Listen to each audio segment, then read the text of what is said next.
This is Radio Taiwan International.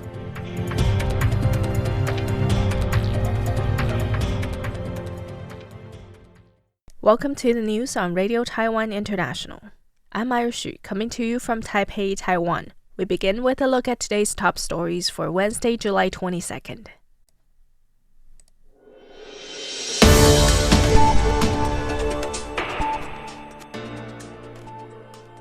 President Lai Ching-te meets with the members of the European Parliament's Special Committee on the European Democracy Shield on Tuesday. Professions across Taiwan are showing support for the recall campaign as the recall vote draws near. And, in response to news report that Taiwan has pledged funding for a healthcare program in Israeli settlements in the West Bank, the Foreign Ministry clarified that the two countries are currently discussing humanitarian assistance initiative. But first, today's top story. President Lai Ching-te has met with members of the European Parliament's Special Committee on the European Democracy Shield, or EUDS, on Tuesday. He says Taiwan is happy to share its experience with Europe and cooperate with the European Union on strengthening societal resilience. The EUDS delegation says it is in Taiwan to gain first-hand insight into Taiwan's whole-of-society approach to counter hybrid threats, foreign interference, and disinformation. President Lai told the delegation that Taiwan has been under constant attack from fake news and gray zone tactics, covert operations that blur the line between peace and conflict. And in response, he established the Whole-of-Society Resilience Committee to make sure that both the government and society will be able to maintain normal operations in times of national emergency and natural disaster. Taiwan stands at the forefront of the global democratic frontline. We are determined to safeguard democracy, peace, and prosperity around the world. We also hope to share our experiences with Europe and deepen our cooperation in cybersecurity, media literacy, and societal resilience.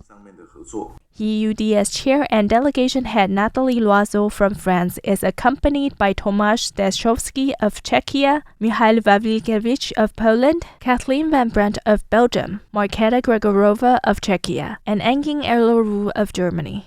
Professions across Taiwan are showing support for the recall campaign as the recall vote draws near. Pegatron chairman T.H. Tong has returned to his hometown of Hualien on Tuesday to campaign in person for the recall of KMT lawmaker Fu Kun-chi. In the meantime, legal and medical sectors have also shown up in support of the recall efforts. A recall volunteer group released a new campaign video titled Vote Yes on the Recall, Taiwan Stands on Its Own. The group also announced plans for a major rally on the evening of July 24th at Katagalan Boulevard in Taipei. Scheduled guests include rock band Fire EX, United Microelectronics Corporation founder Robert Cao, Hualien teacher Ye Chunlian, writer Yang Shuangzi, singer Xie Mingyou, director Wang Xiaodi, screenwriter Chen Shijie, and actor Chen Muyi. The recall group's spokesperson Carol Tsai said the event is meant to reignite the passion and solidarity of the campaign ahead of the voting day. She thanked those across various industries who have publicly supported the movement. In response to news reports that Taiwan has pledged funding for a healthcare program in Israeli settlements in the West Bank, the Foreign Ministry clarified on Tuesday that the two countries are currently discussing humanitarian assistance initiative. Foreign Ministry spokesperson Xiao Guangwei stated that Taiwan believes healthcare should be accessible to all, regardless of borders. Xiao says that Taiwan is taking actions to implement the basic principles advocated by the WHO, hoping to provide necessary care for people in the world who lack medical resources. The clarification follows media reports suggesting that Taiwan's ambassador to Israel, Yaping Abi Lee, had pledged healthcare funding during a visit to Israel's Binyamin Regional Council earlier this month. Xiao says Taiwan and Israel signed a healthcare cooperation agreement in 2006, and that health and medicine have remained a key area of bilateral cooperation. As for concerns over the political implications of aid in contested areas, Xiao acknowledged some experts have raised questions about international norms regarding investment and trade. However, he reiterates that the current discussions between Taiwan and Israel focus solely on humanitarian and medical cooperation. President Lai Ching-te has met with an Irish parliamentary delegation led by Irish Chamber Vice Speaker John McGuinness on Tuesday. Lai expresses hope that Taiwan and Ireland would deepen cooperation and jointly build a non-red supply chain. In his remarks, President Lai highlighted McGuinness's long-standing support for Taiwan, noting his role as chair of the Ireland-Taiwan Parliamentary Friendship Society. He thanks McGuinness on behalf of the Taiwanese people for making the long journey to show solidarity and to help deepen exchanges between the two countries. President Lai emphasized Ireland's role as a regional hub for technology and innovation, noting that the Irish government announced its national semiconductor strategy in May with the goal of becoming a global leader in the field.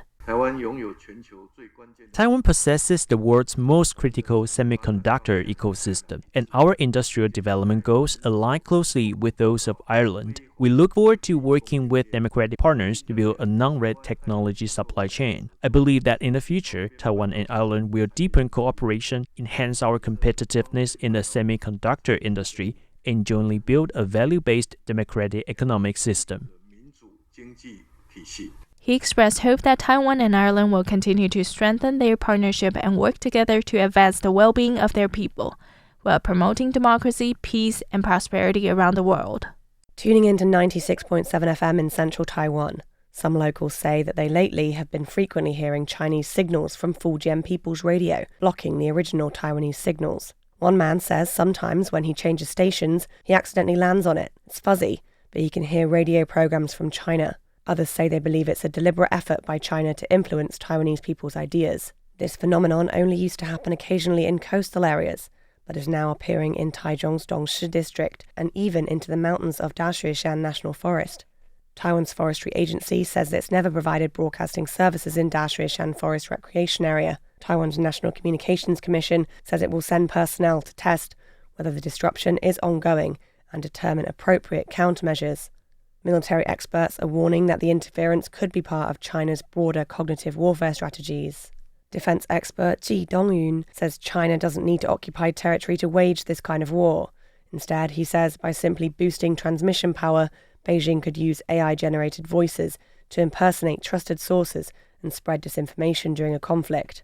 Experts are also calling for increased readiness, including integrating counter-disinformation drills into Taiwan's annual Hankwang military exercises. They say that beyond traditional defense scenarios, building public resilience against false narratives is crucial for maintaining national security.